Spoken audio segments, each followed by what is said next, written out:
Welcome to a Skyrim Addict podcast, where I will discuss my adventures and misadventures through Skyrim. Join me. Add your stories. Add your tales. Let's get into this thing.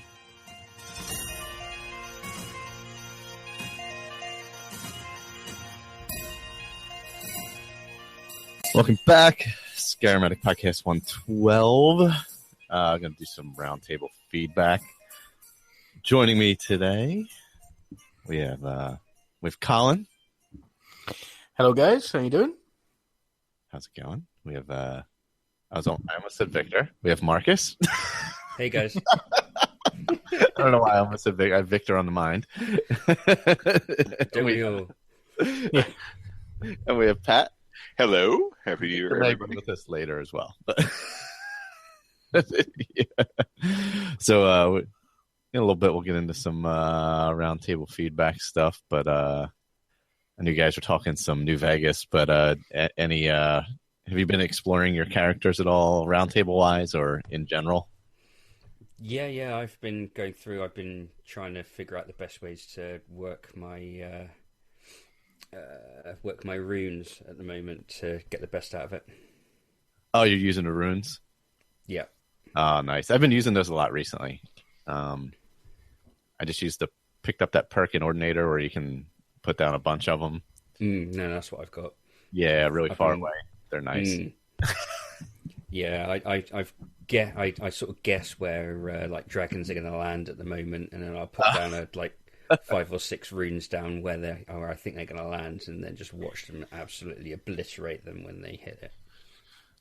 I feel like I have a lot less dragons in this game for some reason. I don't know why. I feel like I get a lot of assassins and a lot less dragons. You're not fast traveling, are you? No. Yeah, you get a lot of spawns when you fast travel. So maybe that's why I used to get tons, and I don't now. Yeah, because I've decided this time around that I wasn't going to fast travel at all. So I've not fast traveled in the slightest in this playthrough. Oh, wow! It's the first time I've ever done it. I've never not fast traveled before. So yeah, I must admit you don't see as many dragons or vampires. You do come across. I've a lot of thieves and a lot of assassins. I've come across though. I've come across 2 bands of assassins so far. Now, what kind of assassins are? Dark Brotherhood. Yeah. Did you activate the quest? No, they're just trying to kill me. Yeah, same here. Huh.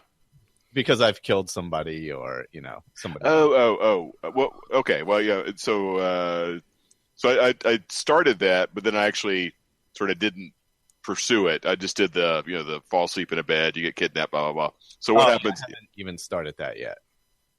This is just when you're playing the game, you'll get random assassins on the road. Huh. Maybe because I activated the quest, they're not assassinating me. I've never gotten to wander. Yeah, I believe once you activate it, they probably don't come after you anymore. Yeah, that makes sense. Unless you depends on which road you take in that quest line, of course. But yeah. Then they may come after you after certain decisions. Right. I'm getting like a ton of them. But it's probably because I'm not fast traveling, so I'm always on the road. Yeah. So I'm coming across them a lot, and I'm coming across the thieves a lot because I haven't started the Thieves Guild quest line. So I'm constantly.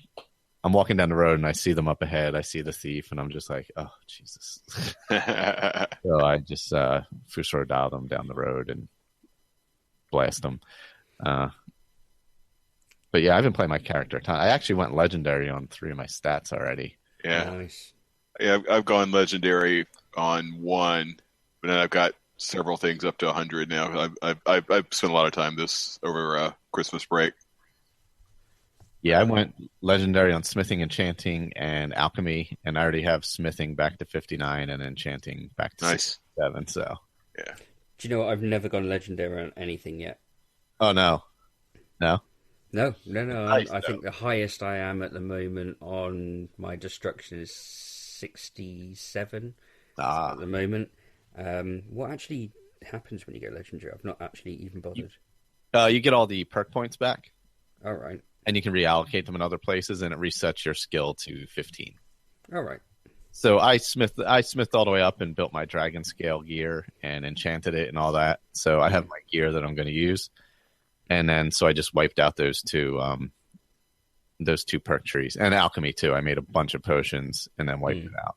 Yeah, that's what I should. I'm having fun playing around with that stuff for the first time, so I haven't yet, but I can tell that's going to be an obvious source of more legendary once I've sort of got everything. Once I've sort of got all the toys built up and everything. Right now, I'm having fun with double enchantments and stuff. Those are easy to rebuild. Rebuild back up, especially enchanting. That goes quick. Yeah. That really quick. Yeah, enchanting, smithing, and alchemy all are easy to just burn through really fast. Yeah. Especially if you got I went up the light side smithing the first time because light armor is one of my skills. But now this time I'm going up heavy armor, so I'm making dwarven stuff. I'm not using it, but I'm making it and selling it. So yeah. Because I'm at the point where I'm going through dwarven ruins, so I'm actually picking up all that stuff. And I hate that freaking Dwemer metal. It is so heavy. Very heavy, yeah. Oh, here's one. It's 25 pounds. Great. And then you get back to the smelter. It's like, oh shit! It's not one that can be melted down. Oh, they have to have it's a word, right? It's large Dwemer strut or if it has Dwemer at the beginning of it, then you can't use it or something like that, isn't it? Yeah, it has to have some kind of descriptor in front of it. Otherwise, it's not meltable for some bizarre reason. I don't know why. The big ones are really ever worth it because they're worth they're weighed like 20 to 25, and you only get 2 or 3 ingots out of it. Whereas the ones that weigh 2 or 3, then you get 2 or 3 ingots out of them. So you're only better off, not unless you're going in to clear the entire place out, and you're expecting to sort of slow walk all the way through, then you might as well do it. But if you're just picking them on as you're on the go doing a quest or something, just pick up the ones that weigh 2 or 3. Makes sense. Yeah, because what I was doing is I had my one horse. I've been building houses everywhere. I've been just nonstop. It's part of my smithing. So I built Lakeview completely. I have a few little things to do in there, some trophies and stuff, but nothing serious. So I built that, and I moved on and built High Moon Hall up by Solitude. Is that the one up there? So I built that one across the water from Solitude in the swamps, and that's kind of my current thing that I'm building and using that to up my smithing also. Because of making all the fittings and et cetera and all that stuff. Yeah, crap ton of iron nails and everything. Yeah, and with the Ars Metallica, I go out, I kill a bunch of bandits and take their iron crap, and then melt it down and make iron ingots, and then go make iron fittings and locks and hinges and all that kind of stuff. So I've been doing a ton of back and forth with that kind of stuff. And I went to Solstheim to get the Chaos Enchantment.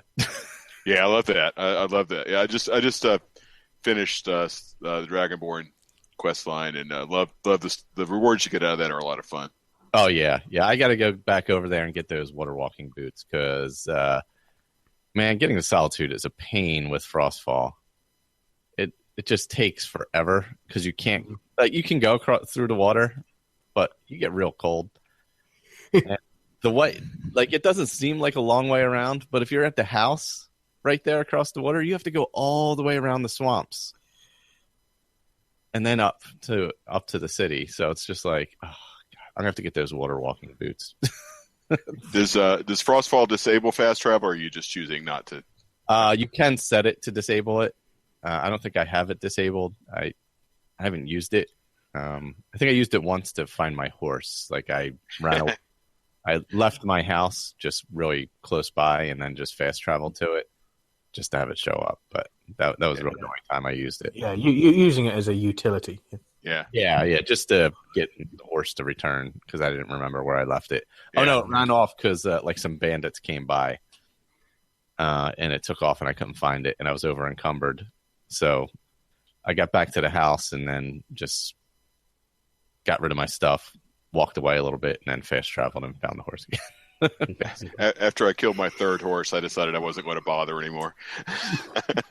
Yeah, I only use them when like I was using it because I was just hoarding stuff. Yeah, so yeah. Going through those Dwemer ruins and just loading up on things. And I get to the point where I have that. There's the one spell from Apocalypse, I think it is, Long Stride, where you get plus 75 carrying capacity if you keep it on the whole time. Mm-hmm.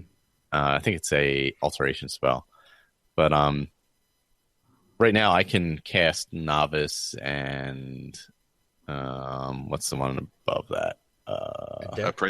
Apprentice. Apprentice and Novice. Yeah, I can cast for no cost. So nice. Yeah, I can just run around with that on, which is nice.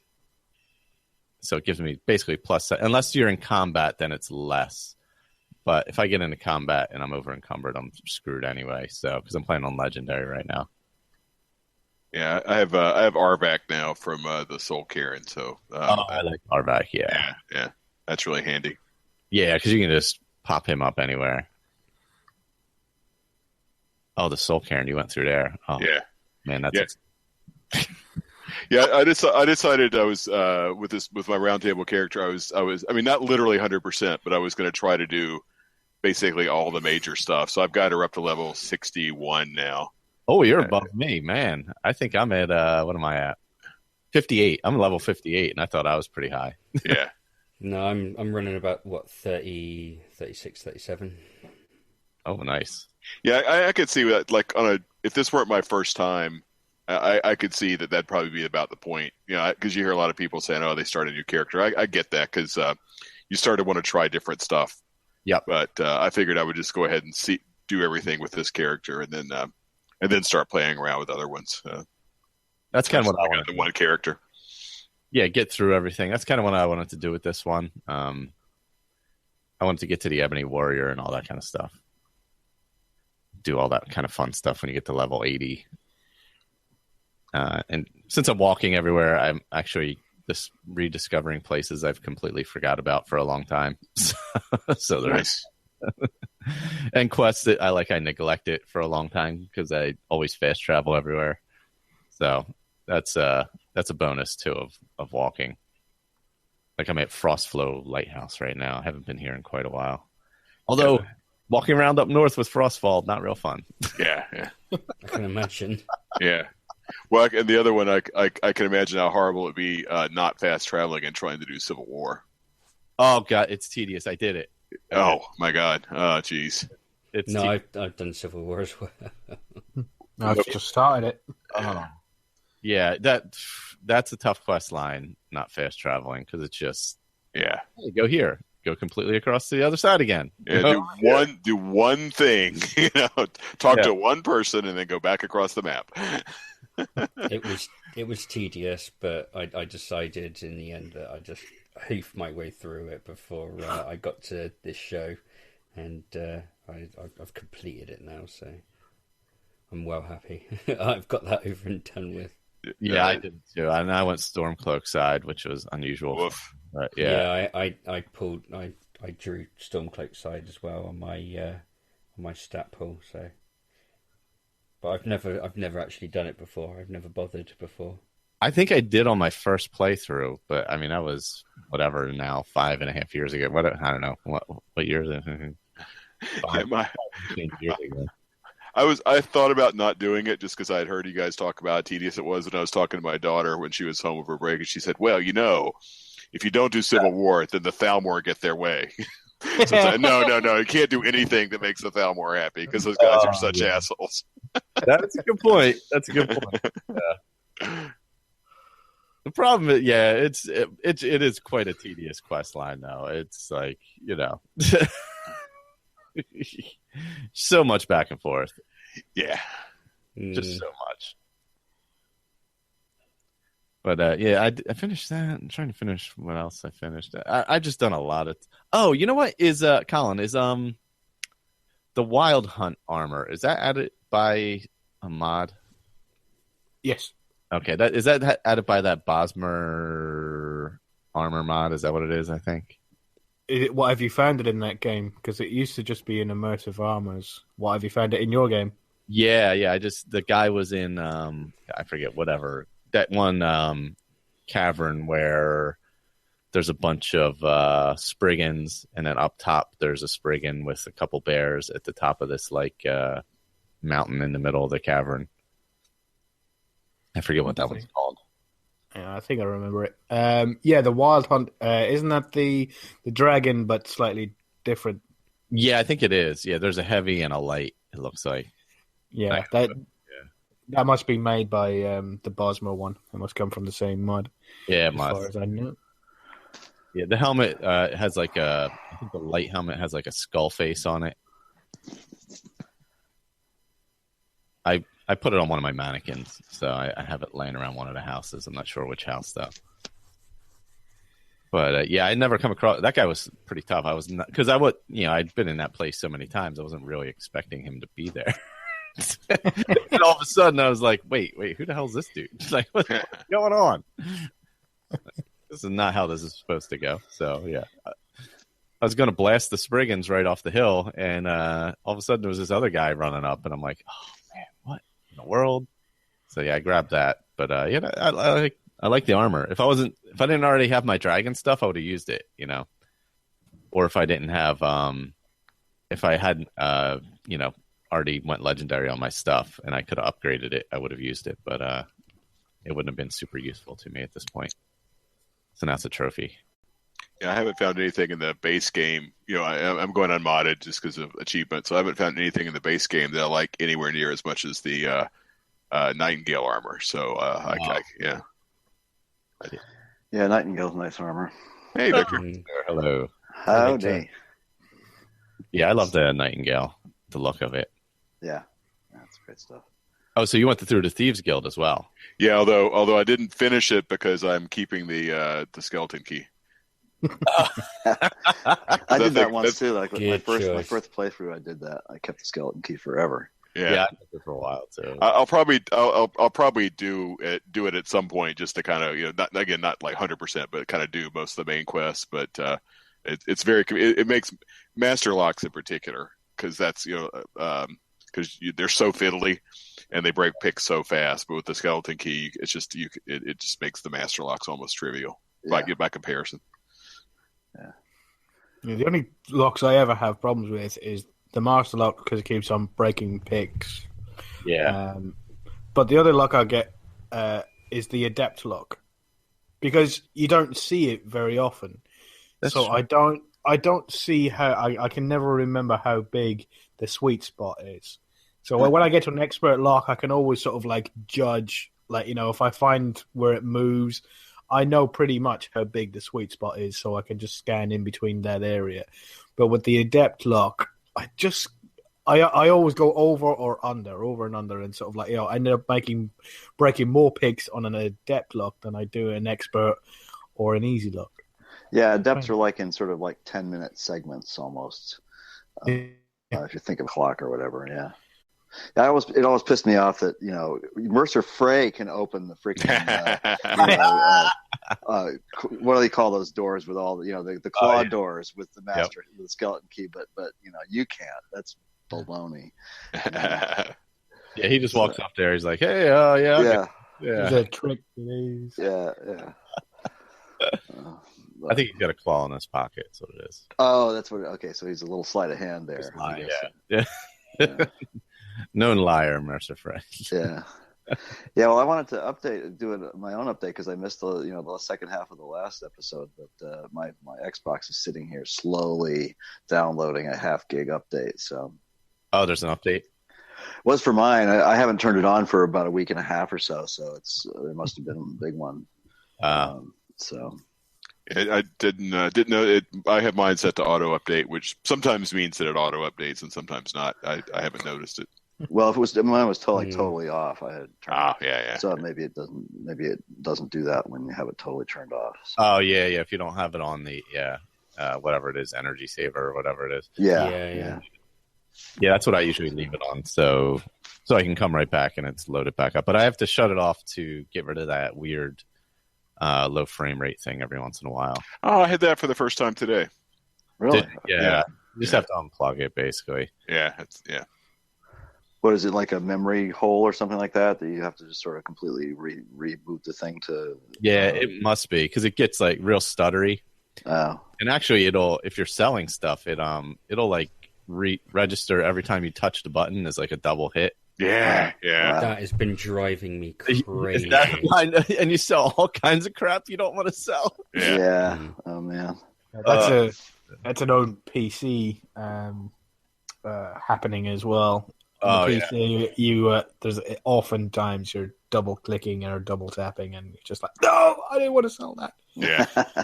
That's why I always leave. That's why I always leave whether the auto saves on for when you go through doors and stuff. Yeah, that way if you happen to sell, you're right there. You don't have much to go back. Yeah. No, it's been happening quite a lot on my Xbox because both myself and my wife, we both play Skyrim, and because she plays it quite a lot more than I do, when I come back home when I'm not at work playing on the Xbox, I'll come back and it'll be stuttery as hell, and it does my absolute Sweden. I think I was reading up on some mods the other day for, I think it was Fallout New Vegas, and he was saying that one of the best reloads is to purposely die.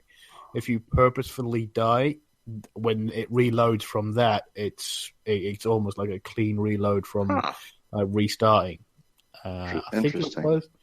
I can't remember who it was. I think it's the guy who does the Some Guy series. I was reading through his mod page of when he was doing New Vegas bounties, and it was in the FAQs, and he said if you're having this issue, reload, like purposely die, reload from a purposeful death. Fucking hell, what the hell's wrong with me? Excuse me. This is not working. Huh. I'm not sure purposeful death. Does that mean you? Yeah, just let yourself die. Just let yourself die. Okay, not in a fight or just like, or I guess it has to be in a fight, doesn't it? Yeah, or to jump off a cliff or something like that. Yeah, I was going to say drop yourself off the top of the highest thing you can find. Yeah. Yeah. Huh. Off Frothgar. That's weird. I just use fast travel. That seems to reload some stuff for me. Yeah, it doesn't seem to work for me. Even if I try to fast travel out of it, it still stutters like hell when I do anything. Yeah, the stutter thing. I can't fast travel. No, that requires a restart. Yeah, you got to shut down, or I with my Xbox for some stupid reason. Even if I restart the Xbox, I have to specifically tell the Xbox to shut down Skyrim. And then I restart, and then it'll work again. It has to load it all from the start, all the way from the beginning. Otherwise, it will just turn around and it'll go, "No, I'll load you back up where you were before," and then it stutters like hell again. And I'm like, "Oh, this is just ridiculous." Interesting. Yeah, there's no proper way to exit the game. Well, there is, but you don't exit the game completely on Xbox One, which is something that I really. And you can't eject the disc from sitting down position, which is stupid. Well, it doesn't help because I don't actually have a desk. It's all downloaded on mine. Yeah, I don't either. Yeah, mine's a digital download. Yeah. So I have to physically turn around, and I have to press the option key when I'm out on the home menu, and then tell it to exit the game from there, and then it will ditch it, and then I have to turn it back on, and it will come up with the Skyrim start screen and the Bethesda logo. Yeah. I have you can start another game or anything like that. Will shut down Skyrim, right? So I haven't tried going into another game and back into it. I wonder if that would fix it, but I haven't really played around with that. I just usually just shut it down. No, it makes no difference because I can switch between profiles between mine and my wife's, and start up her game, and it will stutter on her game. No matter when it's saved, but if I restart the game and if I start up either hers or mine again, it will work perfectly fine. Yeah, because you're right. Because I've gone into the mod screen, like updated my mods and things like that after stutter, and then gone back into the game and it still stutters. So I think it's something to do with the cache. I think there's some sort of error that seems to be propagating through the cache. So you have to literally turn off the game, and then it will then refire up the cache and restart up all of the basic assets, and then it seems to work fine. Well, my Xbox is now applying the update, so... give it another 10-15 minutes then. Yeah, really. Yeah. Well, the download was slow because of the Hangout, I think. That was part of it, so... All right. Because I generally have pretty fast. I get on Ethernet here. I get over 100 megabit, but I have an old wireless router, so it doesn't get near that fast. Well, do you want to get into your character, some Victor? Well, I can't until the Xbox reloads. Oh, so if you want to, if you want to play a couple of audio files, that'd be great. Because I'm getting some lunch ready for Jane, so I'll have the mic off while you do that. Okay, let's see. We actually do have one question for you specifically first. Oh, really? Yeah, so we'll do that. Well, if you've read it and if it has anything to do with my character, then hold on because I can't answer anything until she's up on the screen. So. Oh no, it's actually a mod question. Oh, okay. All right. Let's see. He has this is Peter. He has about 500 hours in Legacy Skyrim on 360. Just got SE for Xbox One, and none of the quests will complete. The NPCs go through dialogue, but never hand over or take the items. It's his first time using mods. Is it a load order issue? He has conventional mods. You recommend it. That could be. Wow, that's a pretty serious issue on that. Isn't it? It is. He says none of the quests. I mean, I'd like to know which ones specifically, but yeah, if no NPCs are giving him or taking anything from him, that's a problem. Yeah, it could be load order. I mean, I would certainly go back and read through all of the the mod pages of mods he has. It's a little too late to pull them out. Yeah. So particularly if he's got like merchant mods and immersive citizens is pretty benign, and it usually affects mostly non-essential NPCs, so they're not usually quest givers or so it shouldn't be that. But if he's using that, he should check the load order for that for sure. Yeah, would you think it would be any ones that affect NPCs first before anything else? That's where I'd go first, yeah. But it's certainly not going to be something like Ordinator or Apocalypse or any of those. And affect that. Yeah. What did he say? He had what did he say about conventional mods or something like that? I guess just basic mods that people have recommended. I guess he hasn't gone too crazy. No, it's hard to say until he actually gives a list of all of his mods. Yeah, it's almost impossible unless we know order that they're sat. Yeah, unless we know which mods he's got. But yeah, I would definitely look at load order and first. If he's got anything to do with inventory management mods, maybe there's something there that's preventing what he's got on him to be taken from him from NPCs. Maybe. No, good shout on that one. I don't know of any, but maybe he's got a ring of carry weight or something. Maybe. Oh yeah, because there's a few mods that'll give you infinite carry weight. Yeah, carry weight. I don't see how that would prevent it from coming out from his inventory and giving it to. Well, I would recommend send an email to asapodcasting@gmail.com. Yeah, do. And please list the mods you have and particularly, and also which quests.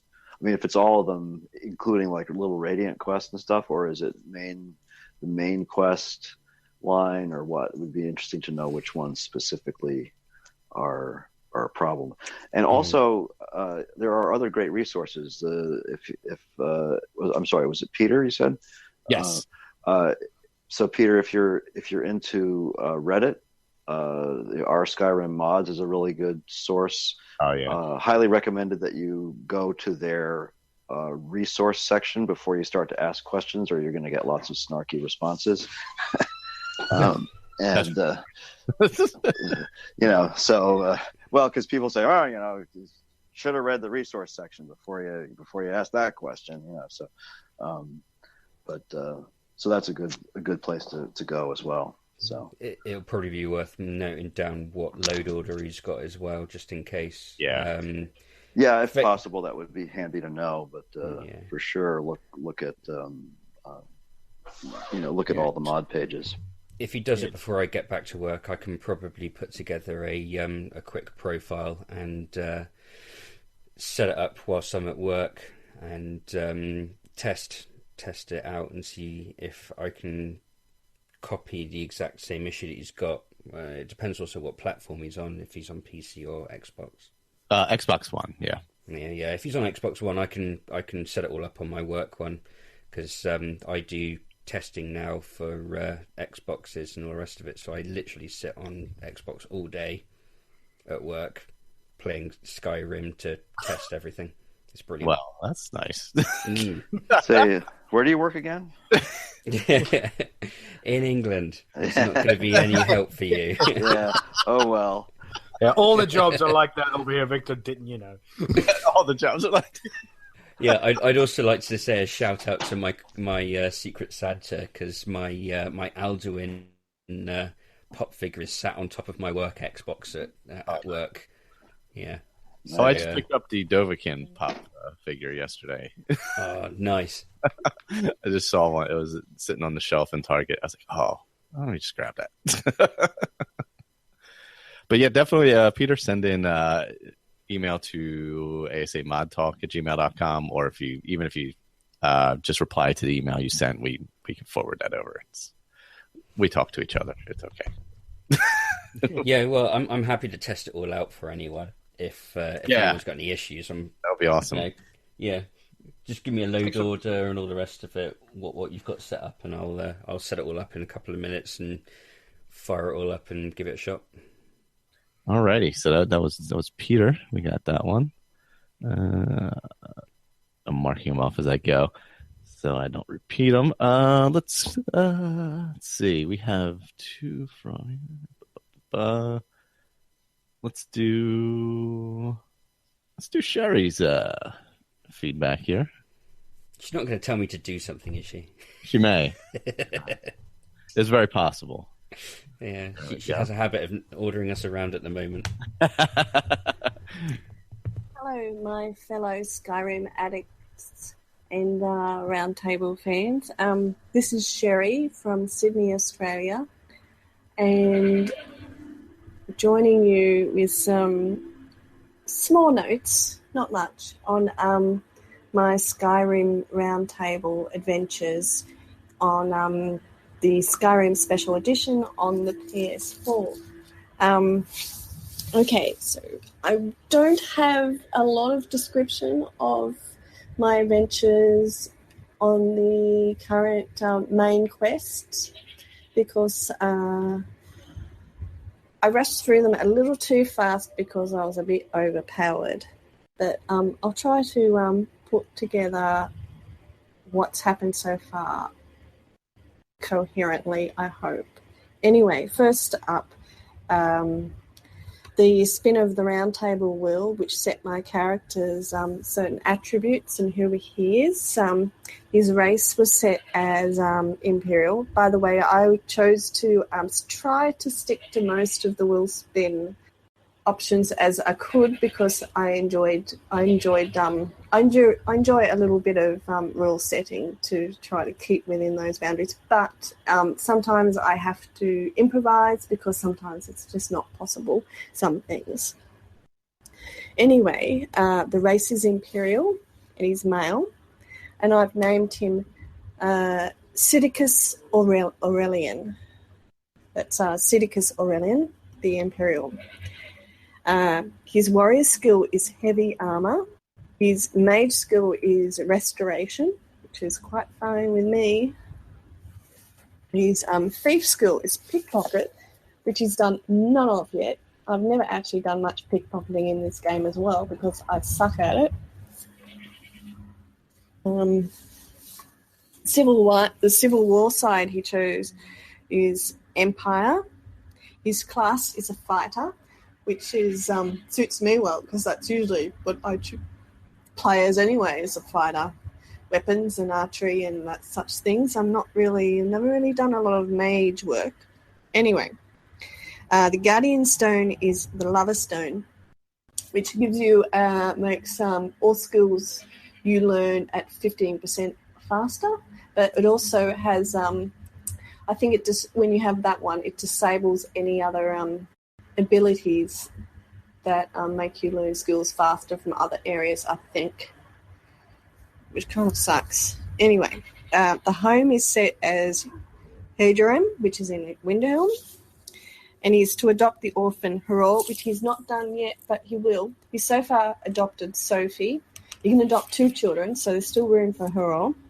His follower was going to be Hugo, but unfortunately when he arrived at the location where you find her, she was already dead. And apparently with a bit of Googling, I found out that this actually quite commonly happens with this character. Apparently a lot of people just come and arrive to find that this character is already dead. So my theory is that I've probably earlier on in the game wandered a little bit close to that certain area and it set off its events earlier on the game, and I never got close enough to actually engage, and that's probably when she died.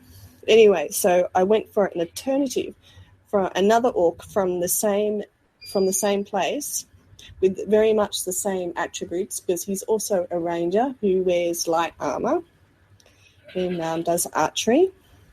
He also uses one-handed weapons. Now, apparently Sherry is on the farm in Sydney.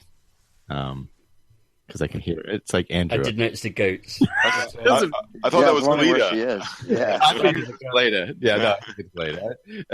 I don't know if she's got like an Andrew thing going on where there's like 800. She's got 5 animals, 7. Well, no, she has Gleta the goat. I know that. Yeah, she got. Well, that might be it then. Yeah, that's right.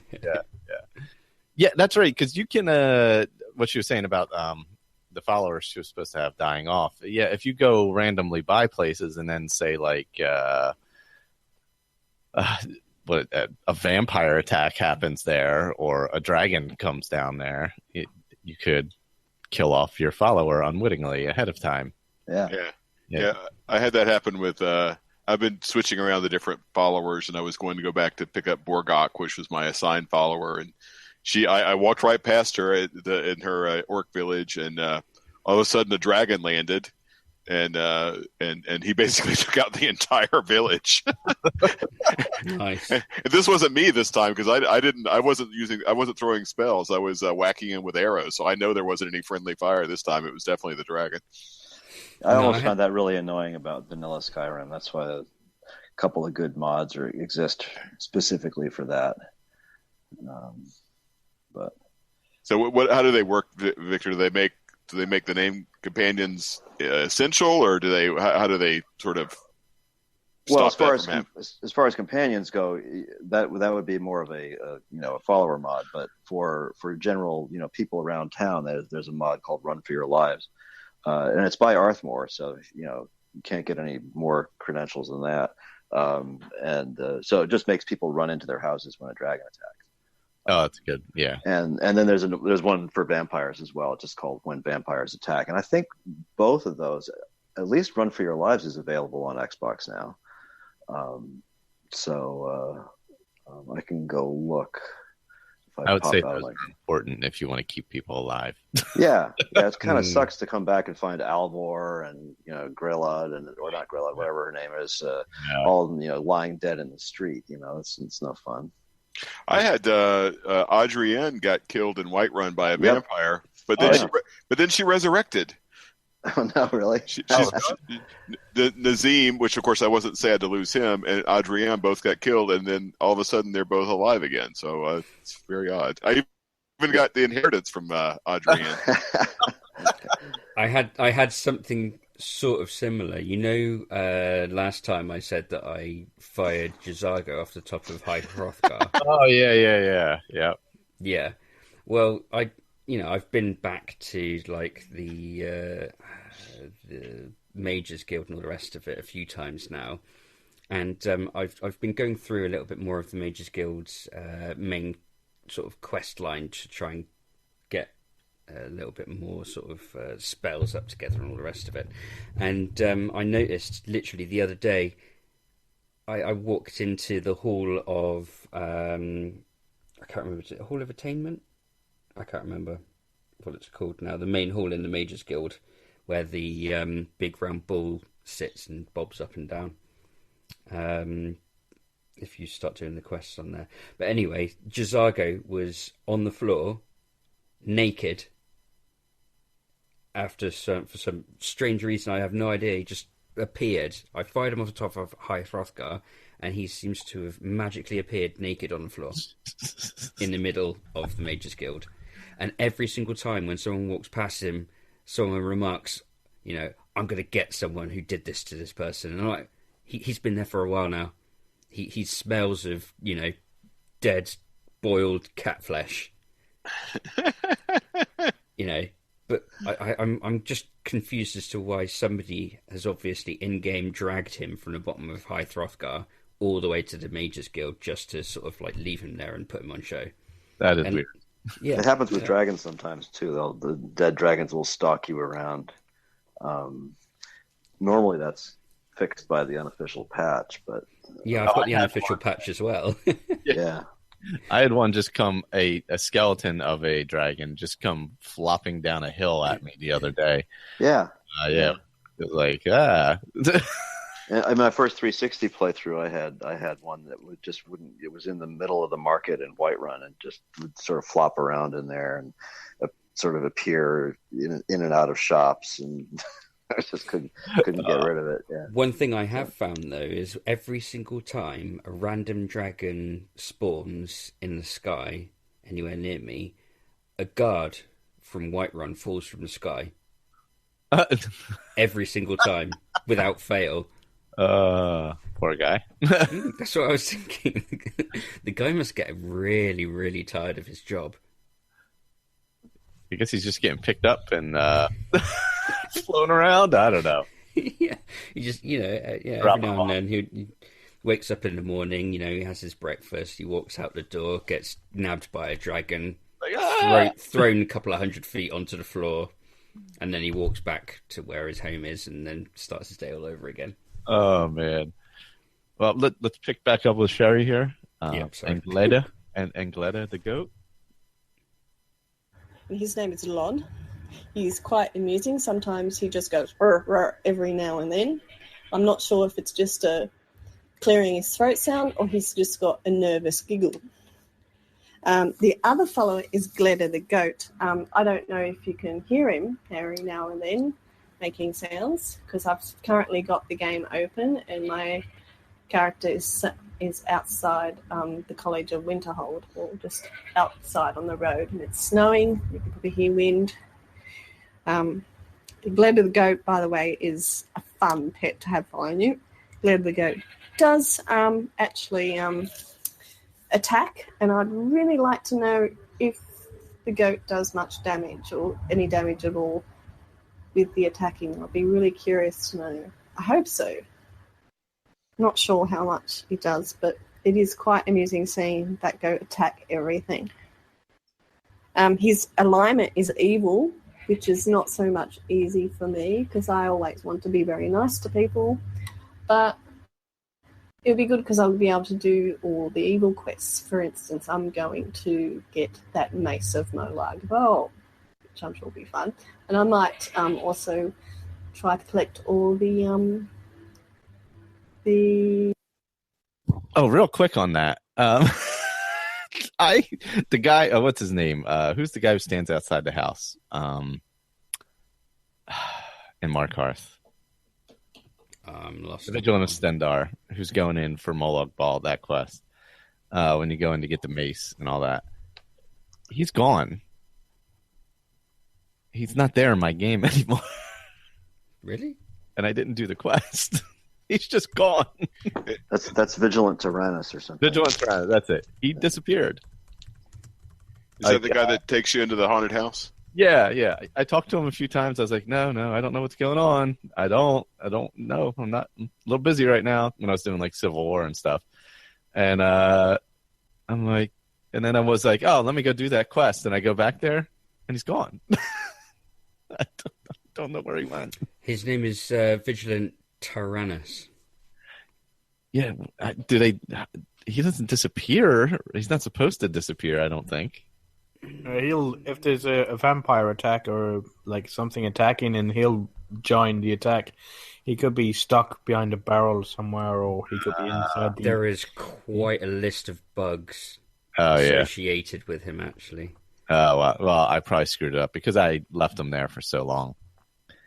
One of them was bound to happen, but or did you one night get so annoyed with him and he goes, "Oh, follow me into the house," and then he went into the house and then you just carried on going? And then I left. Yeah, just went, and so walked away. You know what? I wonder if he is in the house and I accidentally said, yeah, okay, I'll help you, and then didn't go in the house. He probably is, because he's essential. I mean, until the quest is given. Yeah. So, yeah. That's what threw me off. I was like, oh, I'm going to go do that quest now, and he was gone. I was like, maybe I'll have to wander into the house and see if he's there. I haven't been out to Markarth in a while. Actually, my 2 kids are out there. The official bit that I have here, I decided to look it up quickly. So sometimes he may not. So it says Tyrannus may sometimes never stand outside the abandoned house. This can sometimes be fixed by leaving the city via the gate and then going back inside. So maybe next time he'll be there. Yeah. Yeah, because sometimes what you'll find is that fast traveling doesn't fix it. So you may have to go out of the gate, back in again. Leave and come back. Yeah. Sometimes he actually spawns outside of Markarth's main gates, in the river, apparently. So obviously he likes to go for a little quick swim, and then he'll slowly but surely float back to the house. I've had issues with it, not with my Roundtable character, but with another character. With Valdemar, the house Carl for Winstead Manor. He'll sometimes spawn up in Riverwood, or you'll find him wandering around somewhere off on the other end of the map. So he's hard to pin down. Well, there was one bug that I thought I might have found. The reason is that if you don't have enough beds for everybody in the house, they will leave the house, walk to where their nearest bed that they're assigned to go and sleep, and then walk all the way back. Even if they can't make it there on time, they will leave the house to go and walk there, get halfway there, and then realize it's no longer time to sleep, and then they'll turn around and then walk all the way back again to the house. Oh my god! So if you haven't got enough beds in the house, maybe that's why he's leaving to go back to the Jarl's house to get some sleep. I've also found a couple of other things with this guy as well. It says if you cannot find Vigilant Tyrannus, they can go to the Silverblood Inn and ask about rumours, and then that will give them a location marker. Yeah, kick back up again. Yeah. Also, a stupid thing as well. If you have taken Markarth by the storm with the Stormcloaks, sometimes that can actually make him disappear if you haven't completed the House of Horrors yet as well. Well, that's right. Oh, there we go. Question answered. Stormcloaks ruin it for everybody. Resolved. I might have this issue later on then by the sound of it, because I've already finished the Stormcloaks side of things already. So, yeah, I might have that issue later. Yep. That's the answer. Dope. That's what happened. Fuck you, Stormcloaks. Yep. Fuck you. Figured it out. That's what you get for wearing such a stupid hat. Yeah. Oh, well, let's jump back into Shari again. Daedric items as well. It's a good way to do that. His house call is Calder, which it pretty much comes with here, Jerome, anyway, when you've become a Thane of Windhelm. His spouse is Rao. She's a Redguard woman, a fighter much like Lydia, with heavy armour. And she comes from the Falkreath Hold. And when Sidicus married Rhea, the attendees at his wedding were his former follower Mercurio and his adopted daughter Sophie. The faction he chose is College of Winterhold, which I did run up there soon just to quickly the first initial engagements with the case, just to get the storage. I needed some storage to pack some stuff away safely. But now I'm also now concentrating on the Winterhold quest right now. I don't have much quest notes on the Roundtable quests because, as I said before, I concentrated on getting all my will spin attributes set up, most of them set up first. By the time Sidicus went off to go up the mountain to see the Greybeards, he was at about level 29. So, but the mountain was a little bit more interesting because when he was going up those steps, after an ice wolf, I think it was an ice wolf, not long after that, he encountered a frost troll. This is not the frost troll. This is another frost troll. So he had to fight a frost troll early on the mountain. He was going, I thought this frost troll comes later, but no. And so he battled that frost troll, going a little bit further up the mountain, and battled a dragon. So that was fun. And then the usual frost troll was also in the usual spot. Everyone who's gone up the mountain knows where that frost troll is, and there was a few other encounters. Nothing as exciting as the dragon. So everything pretty much went as normal. Nothing unusual happened. It was just the usual story quest of talking to the Greybeards and doing what they want, and then being set off to get the horn of Jurgen Windcaller, which he did. And then he met Delphine after discovering that she'd stolen the horn.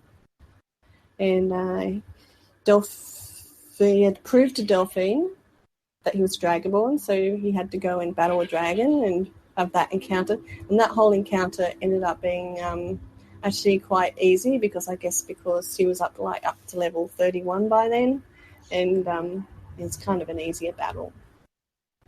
Let's see, he's currently wearing Dwarven armor right now with Dwarven weapons, big Dwarven battle axe, which I've magicked up, enchanted, and they call the battle axe. I call it. Let's see what they call this battle axe. Weapons. I call it Chomp of Souls. If target dies within 7 seconds, it fills the soul gem. He's also got other weapons. He's got a mace. He prefers using a mace and shield a lot, and he calls that mace bash and shock. If target takes 19 points of shock damage and half as much magical damage. And he's also got a bow, which is also of Dwarven make. Where is it gone? I call the bow Fiery Death, so you can imagine what the enchantment is on that. It burns the target for 24 points. So basically I've decided that Sidicus is quite obsessed with the dilemma. So he needs to know, he loves the history and the mystery, and he just loves to find out all about he's a bit of a dilemma scholar. So and he loves to collect. So he likes, I might, even when other armor and stuff might become available that's more powerful than Dwarven, he might continue to still wear his Dwarven armor. It might be just his thing. He might stick to that. I'm not sure about weapons, so I think he might go beyond more powerful weapons, but stick with the Dwemer armor. So that's what it is at the moment. I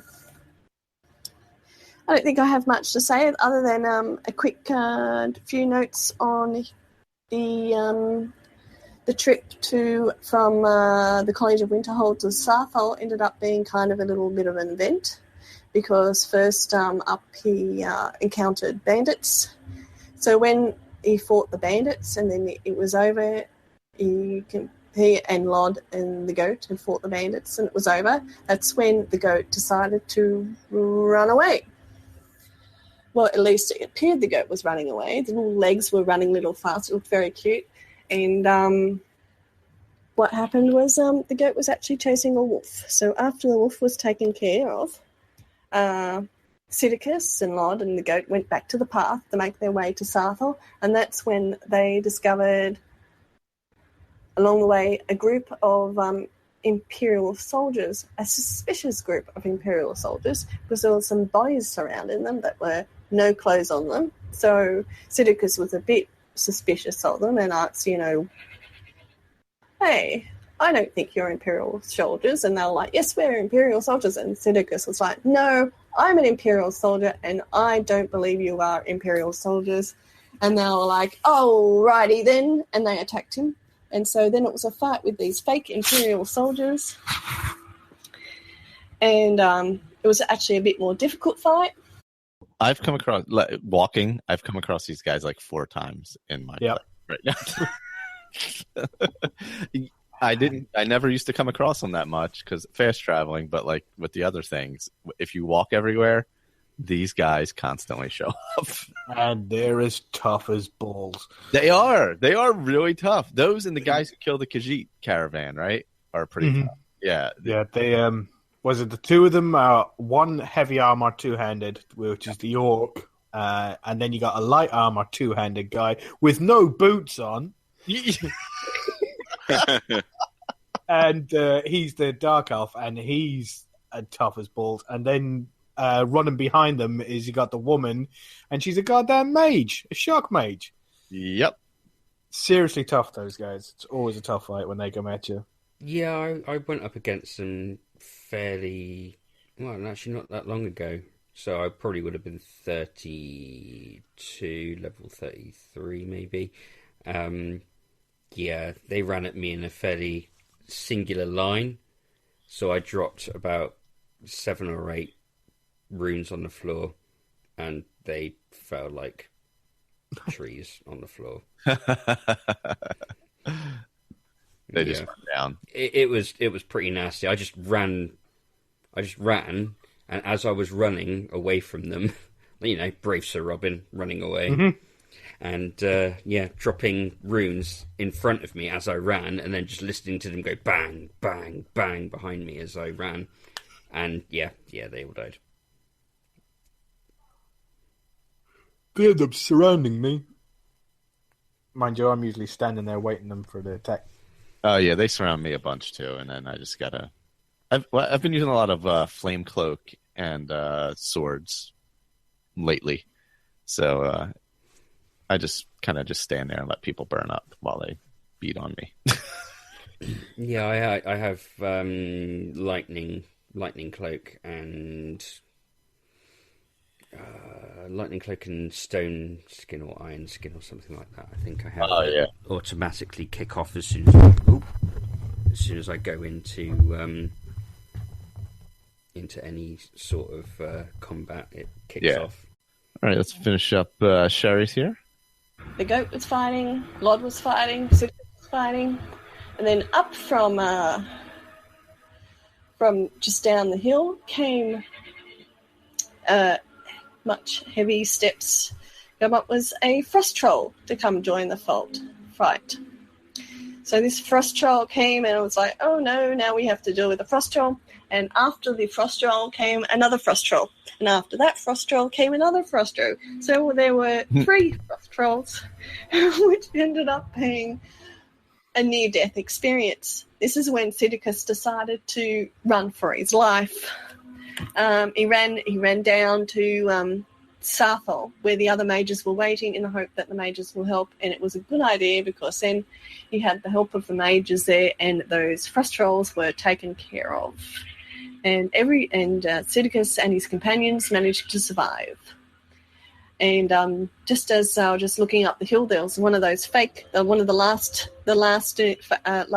fake Imperial soldier running down the hill just towards Sarthal, and that's when he quickly ran up to that soldier and quickly dispatched him. So that was pretty much it for my Roundtable's characters' adventures so far. A little side note, though, on Klimek, in the village below the mountain, the Greybeards Mountains. Klimek, I had an earlier quest for involving some romance, and so he had to go talk to Fastred about what he can do to help her in her romantic life. And she was about to run off to Riften with some dude.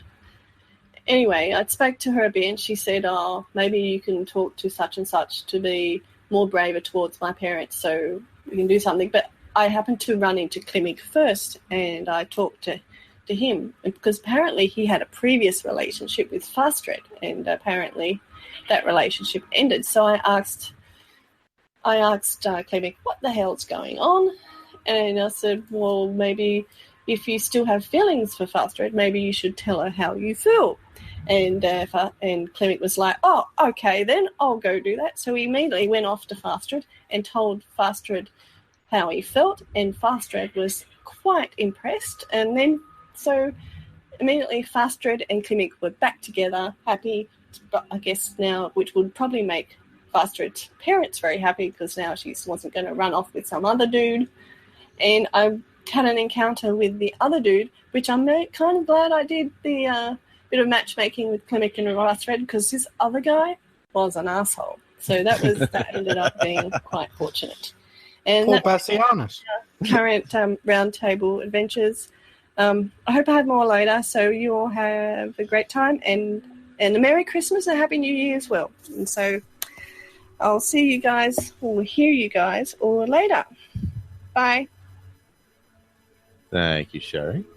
No, that was a really good feedback. Yes. Yes. Very good. Yeah, no, so while that was happening, I got a thief, came across a thief on the road who attacked me. What a surprise. I was like, man, like nonstop. Alrighty. Let's see. So speaking of Mages Guild, they've fucked me. You know how what's his name? I've got a name now. Clecia hates mages, so she wants nothing to do with the Mages Guild apart from going there to buy spells. Went there to do the master level spells. They won't let you do the quest unless you do like the first 5 quests in the Mages Guild questline. Oh yeah. I can't get any of the master level spells for restoration. Oh, you can't get any. Oh man, that's gonna suck. Absolute pain in the balls. Oh, that's not good. Nope. There's no way around it. No, you have to do the first 5 quests because you have to be introduced to the Ogre of Dunlane through the quest. You can't have him go through to it for the master level quest. I've literally just met the Ogre of Dunlane. Yeah. So yeah, I'm hoping to try and get my skills up to the point where I can start getting master level stuff soon. But I thought I might as well just try and get a few bits and pieces sorted out of the way, and get the main quest for the Mages Guild. Considering that I am a mage, it is sort of my main attribute to actually try and get it all. Plus, I thought I might as well get the really decent robes off of the main mage blokey. Watch him die in a ball with flames and all the rest of it, and walk over to him at some point and pick up his clothes and go, yeah, they're mine, bitch. Alrighty, our next one here is from Denver. Hello, everybody. This is Denver Milton from the Facebook group, and I thought I would do a little recording today and tell you about my Roundtable character, Crulius. Crulius is an Imperial male. He has 1 health, 2 magicka, and 3 stamina. And his assigned skills were alchemy, destruction, and smithing.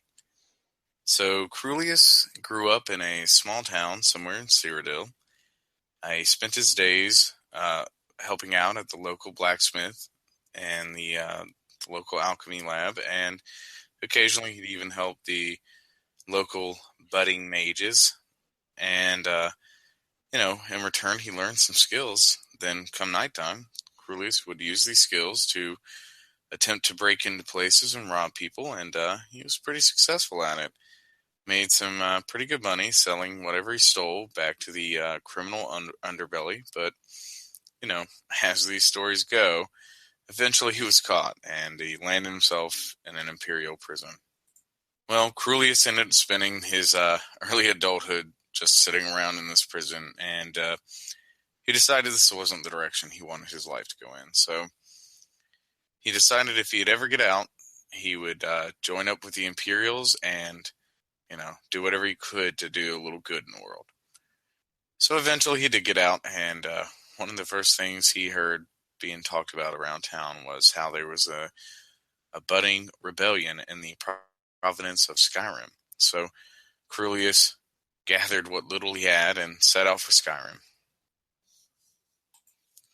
Well, after traveling for a few days, he came across this small camp just over the border of Skyrim, and he could see it was being raided by the Empire. So Crulius, thinking this would be a great chance for him to make a name for himself, charged into battle with flames in both hands. Unfortunately, the Imperial soldiers mistook him for one of the rebels, and so they clapped him in irons, and just to be safe, they threw a gag over his mouth. Well, Crulius didn't panic. He thought to himself, well, once I get to the prison, I'll just explain to the guards what really happened, and surely they'll understand, and they'll let me go.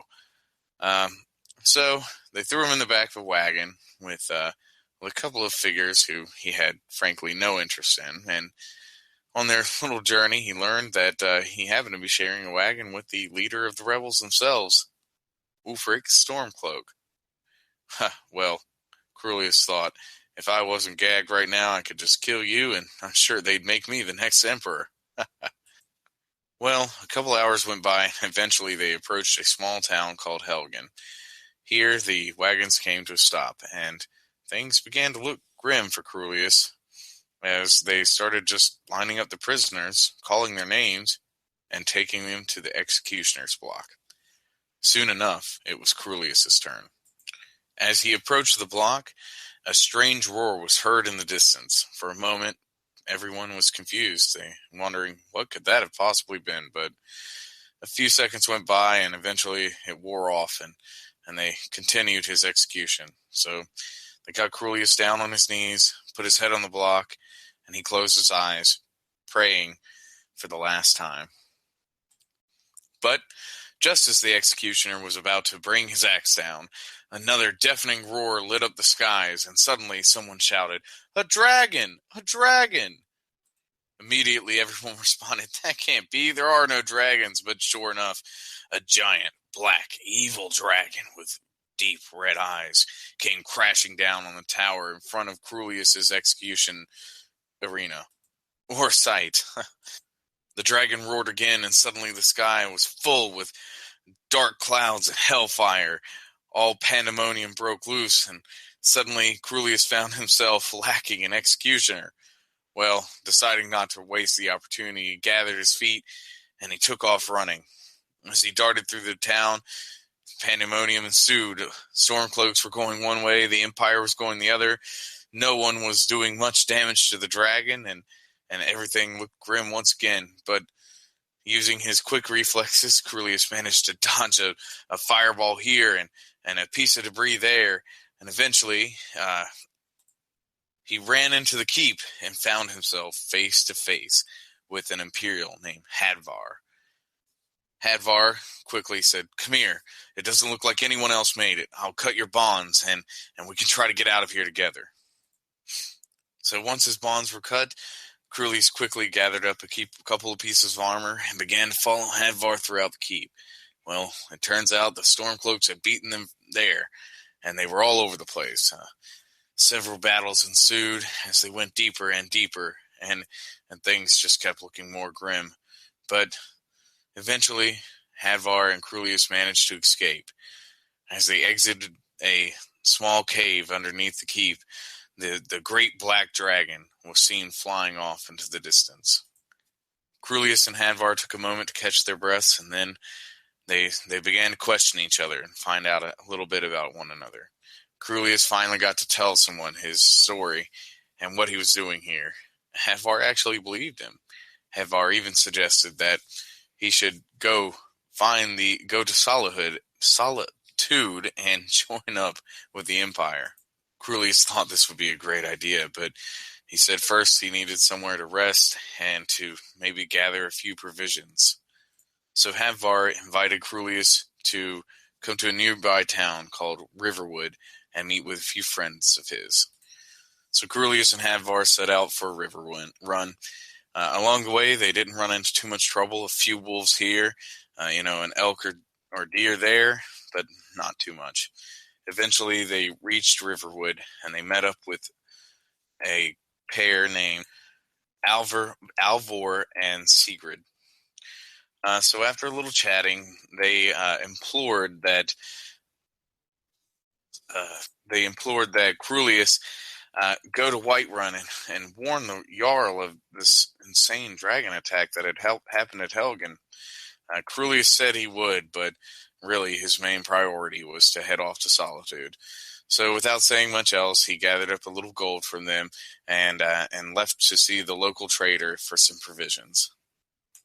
As he was buying some provisions from a man named Luke, he overheard him talking to his sister, Camellia. Apparently some, treasure of theirs, a golden claw, had gone missing.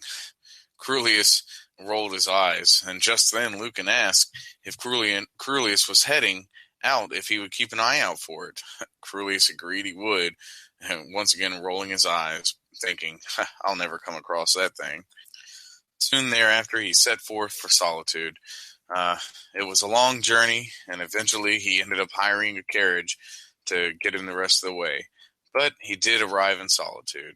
As soon as he walked through the front gates, he got to witness another execution like the one he had just narrowly escaped. Turns out the fellow being executed was named Rogvir, and apparently he was being executed for letting Ulfric's Stormcloak leave the city after murdering the High King. Crulius thought to himself the man was getting what he deserved, but he decided not to stay long enough to see the head roll. So he found himself a nearby guard and asked him where he could see someone about joining the Empire. The guard scoffed a little, but pointed him in the right direction in the end. Crulius nodded and headed that way. Upon approaching the Imperial keep, Crulius explained to the guards outside what he was there for, and soon he had himself an audience with General Tullius. Tullius told Crulius he would have to prove himself, and sent him to a nearby fort overrun with raiders and bandits, and said if he could clear it out, then he would gladly let Crulius join the Empire. So Crulius once again gathered some provisions and set out. After traveling for a few hours in the cold, snowy mountains of Skyrim, thinking he was going to die of freezing to death before he found a single bandit, he finally managed to stumble upon the fort, and sure enough, it was overrun. Just from a distance, Crulius could see at least 10 bandits hanging out on the walls, and he thought to himself, oh boy, I'm up for a challenge.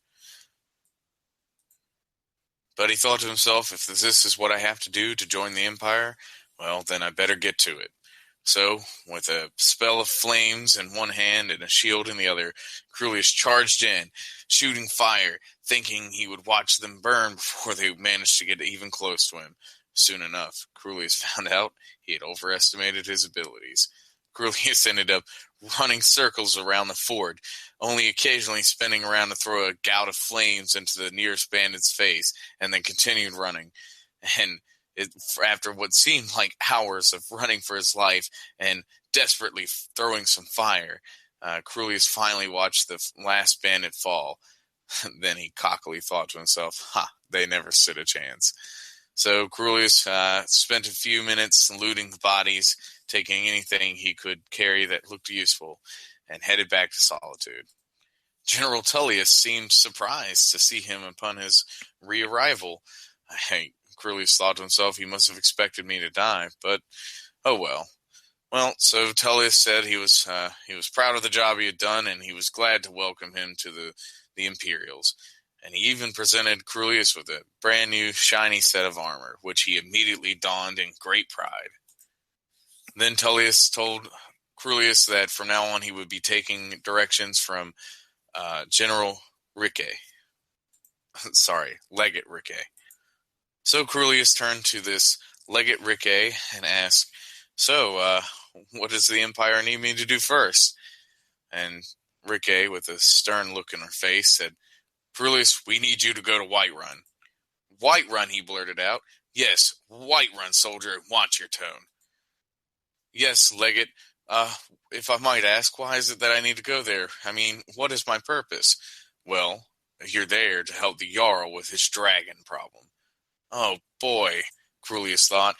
This must be the same Jarl that I had just avoided helping a couple of days back. But without saying a word, Crulius nodded, packed up his things, and headed back to Whiterun. Upon entering Whiterun, the guards told him the city was closed, but Crulius explained while he was there and that he was a representative of the Empire. So they escorted him in and up to the Jarl's palace. There he met the Jarl, who was grateful for the desperately needed help and referred him to his court mage, who then asked Crulius to go to a nearby ruin and explore it to try to find something called a dragon stone. Crulius thought this was all a waste of time and that his skills could be better used serving the Empire elsewhere, but he agreed to go anyway. So, once again, he packed up his things and set out for this mysterious ruin nearby. So, after a few hours of walking and a few more hours climbing another snow-covered hellhole that Skyrim calls mountains, Crulius reached the top and the barrow called Bleak Falls. Upon entering the barrow, Crulius was disappointed to find that it was, of course, filled with bandits. Couldn't just be a nice, empty stroll through a creepy ruin. No, it's got to be a nice, creepy stroll through a ruin filled with murderous bandits. Great. Well, Crulius struck his brave warrior stride, also known as a sneaky, stealthy crouch, and began to creep around, taking pot shots at the bandits with his fistful of flames. After what seemed like hours and hours, and many, many bandits later, Crulius came upon a strange room full to the brim with webs. As he entered the room, he could hear shouting from a man on the other side who seemed to be tied up in the webs and stuck to the wall. The man was shouting something about a giant spider, whatever that could mean. Then suddenly, Crulius found out exactly what that meant, as a massive spider descended from the ceiling and set upon him. Crulius screamed like a little girl and ran out of the room, of course, hiding in a corner. Crulius waited for the spider to lose interest in him. Once the spider's back was turned, Crulius would creep back into the room, shoot a little bit of fire on him, and then run away again once the spider took notice. It may have taken a few hours, but Crulius did eventually burn the massive thing to death. Whew, what a workout. Crulius took some time and looted the room for any ingredients he might later use in alchemy, and then he approached the man tied to the wall. The man began to blab on and on about how he had ended up there and what his purpose was, and Crulius honestly couldn't be bothered with any of it. After a few minutes, Crulius just set the man on fire and watched him burn to death, figuring if he ended up in a place like this, he's probably not affiliated with the Empire anyway. While looting the man's corpse, he happened to stumble upon, well, would you know it, the golden claw that the couple from the shop was asking about earlier. Crulius rolled his eyes and put it in his pouch, deciding if he had any spare time, he'd head back and see if he could get a reward from them. After that, he decided to make his way through the rest of the crypt, only to find out that from there on out, it was full to the brim with these cold, gray-blue zombies. Luckily, Crulius' fire made short work of most of them. As he got deeper and deeper, it began to look less like a ruin and more like a cave. Eventually, he approached a large room with a semicircular stone wall sitting in the middle of it. Crulius approached, noticing a giant treasure chest in front. He decided to loot the treasure chest first, and in there, what did he find but a large stone with the head of a dragon on it? Well, this must be it. If this isn't a dragon stone, I don't know what is. Crulius tied the darn thing to his back and then decided to check out this big wall in front of him. He soon noticed it was covered with some strange writing that he could not comprehend, and whoa, what's that? One of the strange words seemed to even glow. As Crulius stared at it, suddenly he began to feel like he knew what the words said. And then, suddenly, the coffin behind Crulius exploded open, and out of it came a bigger, slightly more dangerous-looking, dead blue zombie thing. Crulius hit it with a strong gout of fire, expecting it to crumple like all of its compatriots had. But, it didn't even seem to notice, and then out of nowhere, the thing mumbled a few words, and Crulius was knocked flat on his butt. Scrambling to his feet, Crulius decided the best tactic to use with this foe would be the one he used on the bandits earlier. He began to run around the room in fear of his life, occasionally turning around to shoot a cloud of flames at the thing. Eventually, after what seemed like hours again, the thing finally crumpled to the floor and stopped moving. Crulius quickly looted it for any useful gear and decided to leave this terrible, terrible place. As he exited, Crulius found himself on the top of the mountain again. Looking around, he thought he managed to spot the town he had been in when he first arrived here, Riverwood. So he set off in that direction, found the couple in the shop missing their precious claw, and netted himself a few gold for returning it. Then after that, Crulius made his way back down the road to Whiterun, where he met with the Jarl's Court wizard and gave him this dragon stone. The wizard started to ramble on about this and that. Suddenly, they were interrupted by the Jarl Housecarl Irileth. She was shouting, saying something about a guard had just returned from Watchtower with the news about the dragons. She urged Farengar to meet with the Jarl and waved Crulius on too. What could be happening? Not another dragon. Crulius just isn't cut out for this.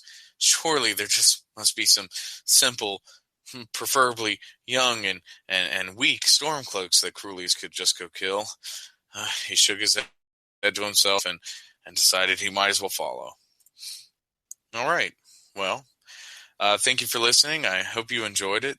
This is my first time ever recording anything. So any tips or tricks or any advice would be appreciated. Well, thanks again for listening. And thank you guys so much for all the wonderful work you do. I really enjoy this podcast, and I'm just thrilled to be, a listener and part of the community, and hopefully I can help be a producer one day. Well, thank you again so much, and happy Skyrimming / Fallouting. Thank you, everybody. Nice. Very nice. Very nice. I like that. I love some of the characterizations in there. Very yes. That's a hell of an ambitious recording for a first time out, I'll tell you that. Totally. But yeah, that's awesome. What was it? The snowy hellholes that Skyrim calls mountains or something like that. Yeah. It was good. Yeah. No. Yeah, nailed those places pretty well. Yeah, really. Yeah. It's fun. Such a flutter there. Oh gosh, yeah. No, that was. I mean, for first time out, heck, no shame there. Nope, not at all. It's a good. No, I thought it was pretty well rounded so far. Yeah, that was good. I like to hear people's different takes on how they perceive the beginning of the game for their character. Anyway, it's definitely interesting how you can make it, however, to kind of take your character in different routes and all that. Yeah, like he is doing the Civil War first. It sounds like, which is kind of interesting. It seems to fit his backstory really well, but probably, at least from what I've heard, fairly unusual to jump into the Civil War that early in the playthrough. Yeah, I think generally I would assume most people do it after the main quest, but I guess the way we're doing the Roundtable, I did Civil War early. by the way, go get that mace in Markarth.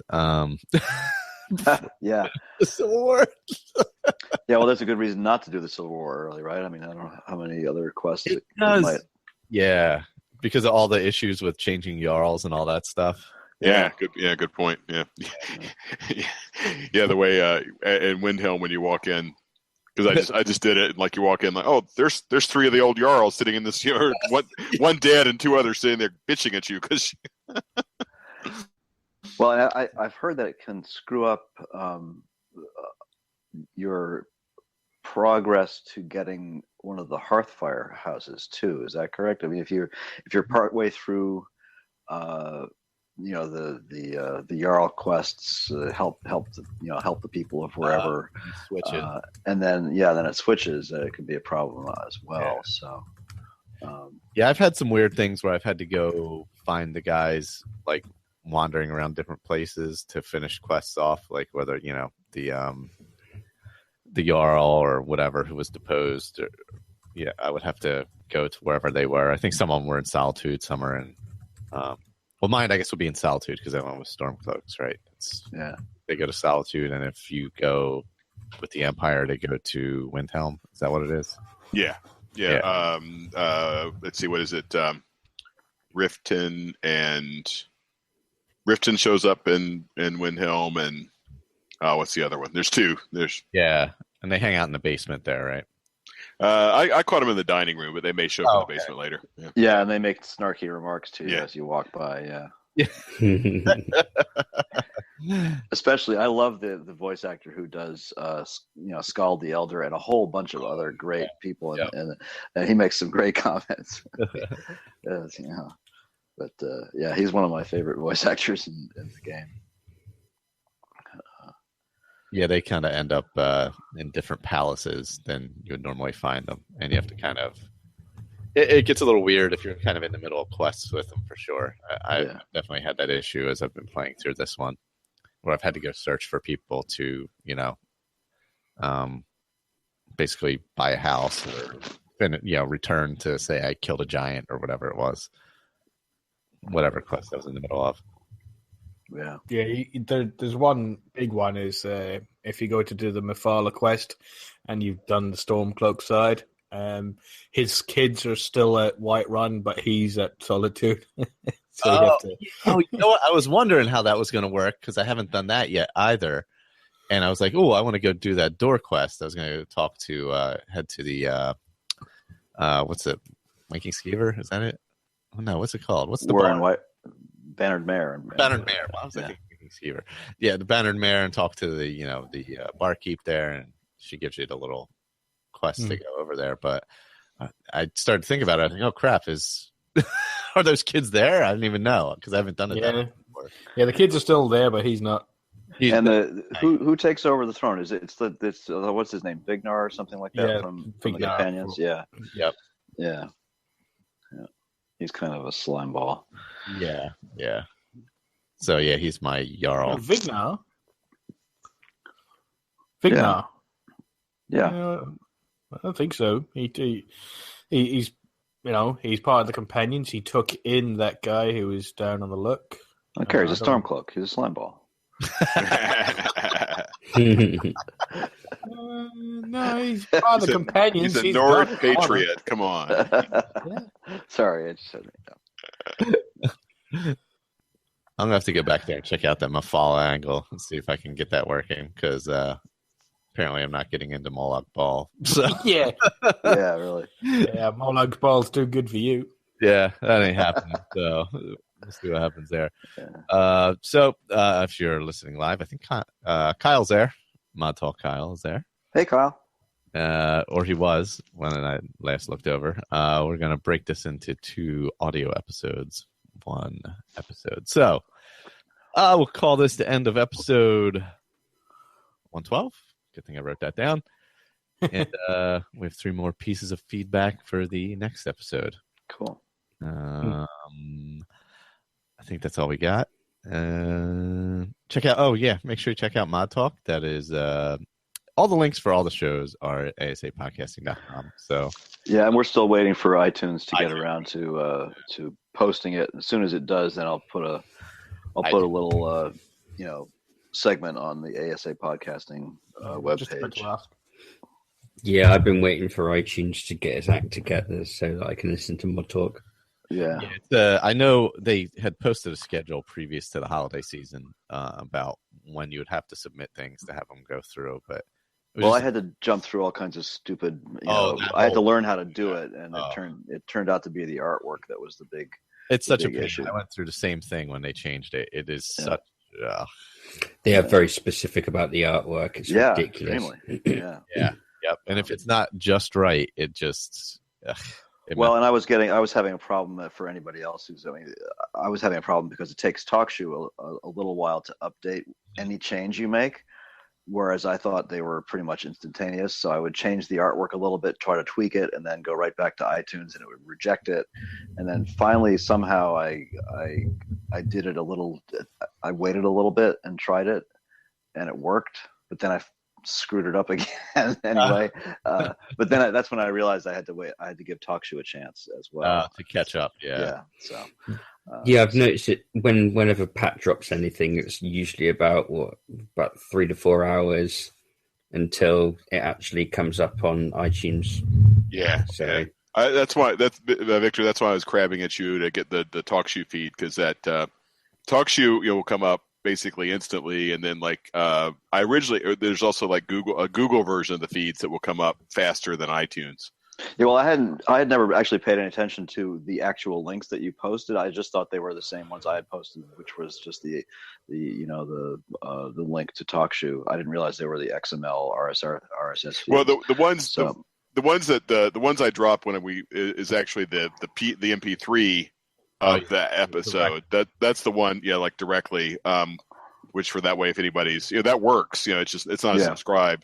Right. I thought about posting the subscription too, just because you could, that way if people somehow aren't seeing it on iTunes or you're using Google Play or whatever. But I usually, when I post on Twitter, I'll just post the link directly to the episode on TalkShoe and then just the iTunes link. Because people can go to the TalkShoe whatever site of your podcast and pick up the RSS feed there. And can grab the RSS there, yeah. So, speaking of podcasts, I hate adverts. Oh God! Oh, some are getting a little crazy these days. Yeah, we'll be careful of that. So far, we have 0, so we're doing all right. Other than promos, 0 is the coolest number. Yeah, I prefer 0. It's just but yeah. Some of them I'm like, all right, can we get to the show? All right. Yeah, I just want to listen to the show. Yeah. That's why I use the skip forward button a lot. Yeah, exactly. Yeah, me too.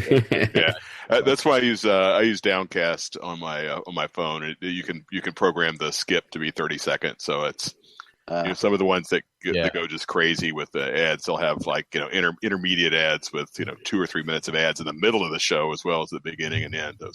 That's why I like Downcast as well. Quick, 2 minutes, boing, past it. Yeah. I'll have to try that. I've never used Downcast.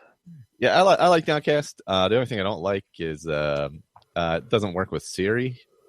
So if I'm driving, I can't just be like, hey, play XYZ if Siri happens to get the words correct that I've said anyway, which is, I don't know, like a 20% chance probably.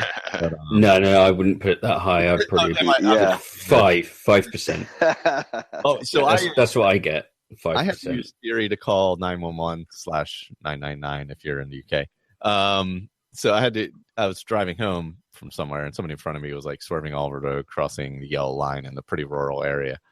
But rural where there's a lot of traffic in a road. So I'm completely on Skyrim related, but whatever, people. But I had to call. Hey, there's no roads in Skyrim. Yeah. Somebody's driving their carriage on the wrong side of the road. Call the Jarl. Clearly a modulated problem. Yeah, exactly. Yeah, this horseman was crossing over the yellow line, and so I'm calling. I hit Siri. I'm like, call 911, and it's like, okay, I will call in 7 seconds, and then in 7 seconds, my music comes back on. I'm like, what? This happened 5 times. it was dark out, so I couldn't look down at my phone on a tight road with some weirdo swerving all over the road in front of me that I don't want to run into when he hits a tree or whatever. So eventually thankfully I got to a red light as I got closer to my house, and I was able to pick up the phone and dial it, But I'm like, 5 times, literally, I was like, Siri, call 911. And it was like, okay, in 7 seconds, I will call 911. And That's so bizarre. Yeah, and it just went back to music. And I'm like, no, this is not what I want. Like, I actually want to call. Can you please? I'm assuming then that Siri was a pretty good voice to app sort of program until it took an arrow to the knee, and then it was shit. Yeah. Oh, man. Well, that has been your Siri update in episode 1 of Skyrim Addict. Join us next week for episode 113, where we will finish up with Siri and also finish up with the roundtable feedback. Does anybody happen to know offhand when the next roundtable recording is? Is that 2 weeks? Okay, it's in 2 weeks. Yeah, 2 weeks, yeah. Was that the 14th, something like that?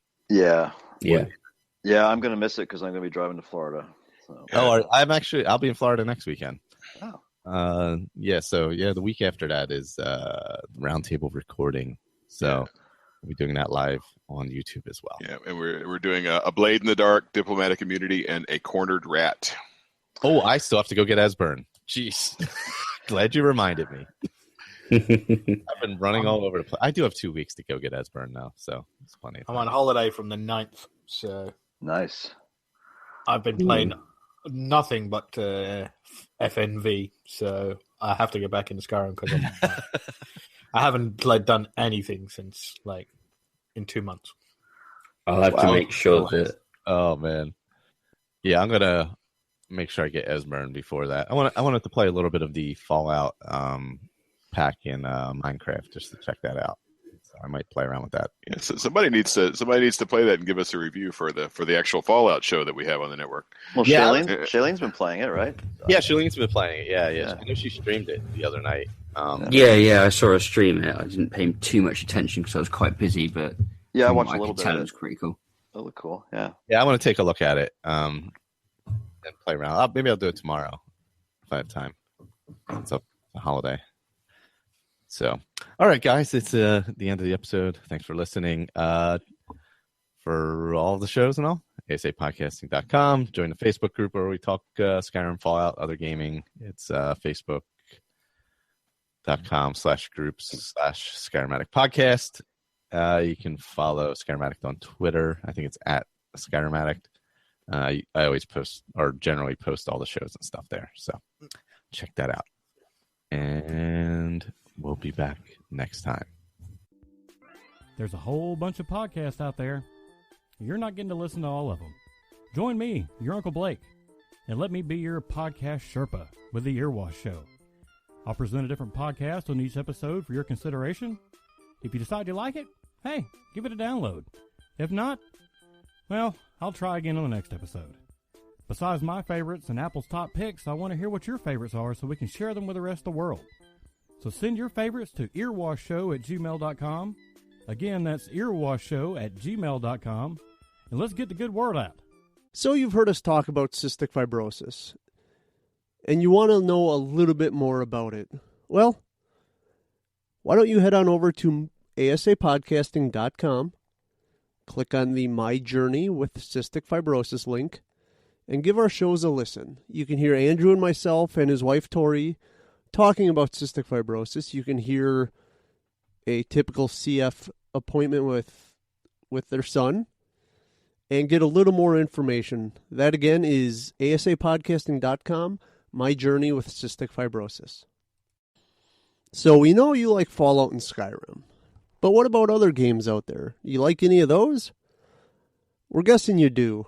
Well, we've got the answer for you. If you do, why don't you head over to asapodcasting.com and give our general gaming show, ASA Game Talk, a listen. It's available for iTunes and Stitcher for all your listening needs. That's asapodcasting.com, ASA Game Talk.